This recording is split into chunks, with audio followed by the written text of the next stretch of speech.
Hello दोस्तों, मैं परिचित Kumar EMRS TGT science batch 2023। आपका स्वागत है मेरे नए वीडियो के अंदर। तो इस वीडियो के अंदर मैं आपको कवर करना चाहता हूँ कि बहुत सारे सवाल आ रहे थे EMRS में कि सर छुट्टियों का क्या सीन है EMRS के अंदर, छुट्टियों का क्या सिस्टम है, क्या छुट्टियाँ मिलती हैं या नहीं मिलती हैं, समर वेकेशन होती हैं या नहीं होती हैं तो कितने दिन की होती हैं, विंटर वेकेशन क्या क्या है, क्या नहीं है छुट्टियों में, मतलब कितनी छुट्टी है, संडे को छुट्टी होती है या नहीं होती टीचर्स के लिए। तो देखिए, हमें जो EMRS में एक सेशन के अंदर या मतलब पूरा एक जो सेशन होता है उसके अंदर जो टोटल जो छुट्टियाँ मिलती हैं टीचर को वो 60 छुट्टियाँ मिलती हैं, है ना। और वो 60 छुट्टियाँ जो होती हैं वो अलग अलग रीजन के वाइज होती है, मतलब रीजन के हिसाब से होती है। जैसे कि EMRS ने क्या है कि अपने स्कूल्स को स्टेट वाइज अलग अलग रीजन में बांटा हुआ है। जैसे नॉर्थ है, नॉर्थ ईस्ट है, साउथ है ना, इस प्रकार। तो ऐसे अलग अलग रीजन में अलग अलग मौसम भी अलग अलग होता है। तो उसी हिसाब से उन्होंने, जैसे कहीं पर विंटर इतना मतलब सर्दियाँ इतनी ज़्यादा नहीं पड़ती हैं तो वहाँ पर विंटर वेकेशन नहीं होती है, तो वो जो विंटर वेकेशन है वो उन्होंने कहीं और दे रखी है साथ, इसी प्रकार। लेकिन और कहीं पर समर जो वेकेशन है वो थोड़ी कम है, लेकिन वहाँ पर बाकी की और जो विंटर वेकेशन है उनको बढ़ा दिया गया है। जैसे अगर आप जाओगे जम्मू कश्मीर वगैरह उसमें, तो वहाँ पे क्या है कि विंटर थोड़ी सी ज़्यादा है तो, और समर कम है, तो समर छुट्टियाँ कम हैं, समर वेकेशन, लेकिन विंटर वेकेशन थोड़ी ज़्यादा है। तो टोटल 60 छुट्टी होती हैं, ठीक है ना। अगर मैं नॉर्मल जैसे साउथ रीजन की बात करना चाहूँ या अपने मतलब मध्य की बात करना चाहूँ तो क्या मतलब छुट्टियों का क्या सिस्टम है कि अपना जो समर वेकेशन होती है वो 40 दिन की होती है ना। समर वेकेशन होगी 40 दिन की, इसके बाद आपको फिर 20 दिन की और छुट्टियाँ होती हैं, ठीक है ना।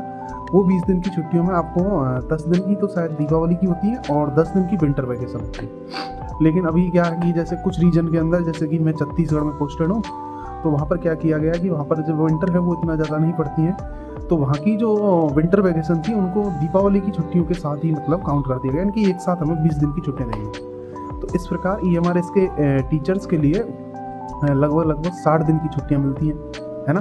और फिर इसके अलावा जो छुट्टियाँ होती हैं, जैसे कि अगर आप कि सर वैसे छुट्टी कोई इमरजेंसी हुई तो इमरजेंसी के लिए भी आपको छुट्टियाँ मिल जाती हैं, ऐसी कोई बात नहीं है। आपके लिए हर साल यानी कि प्रत्येक एक साल के अंदर आपको 8 CL और 8 EL का मतलब एक पूरा सिस्टम है, जिसमें आपको कैजुअल लीव होती है CL, जिनको आप कभी भी ले सकते हो अपनी, और EL जो होती है वो अर्न लीव होती है, उनको भी ले सकते हो। अगर नहीं लेते हो EL तो फिर वो बाद में आपके मतलब उनके पैसे मिलते हैं, मतलब ऐसा कुछ सिस्टम है उसका।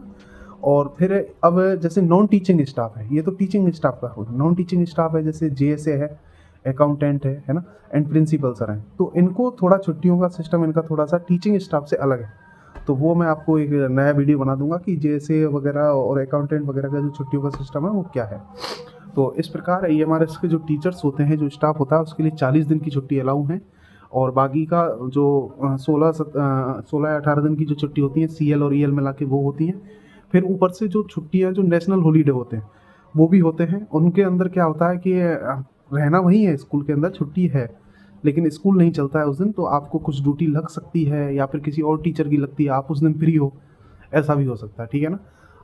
और फिर संडे को भी क्या होता है कि अगर आप एक्स्ट्रा क्लास ले रहे हो या फिर आपकी एक्स्ट्रा क्लास है तो आपको लेनी पड़ेगी, है ना, या फिर आपकी ड्यूटी लगाई हुई है तो लग भी सकती है और नहीं भी लगती, वो भी एक अलग मतलब प्रकार का। तो इस प्रकार से आपकी 60 दिन की छुट्टियाँ EMRS जो कि देता है टोटल टीचिंग स्टाफ के लिए, और ऊपर से 16 या 18 दिन की जो छुट्टी होती है CL और EL मिला के वो भी होती है। तो ऐसा नहीं है कि EMRS में छुट्टियाँ नहीं होती हैं, छुट्टी आपको मिलती है बाकायदा। थैंक यू, धन्यवाद। अगर और भी कोई सवाल हो तो आप पूछ सकते हैं, जिसको मैं आगे आपको क्लियर कर दूँ।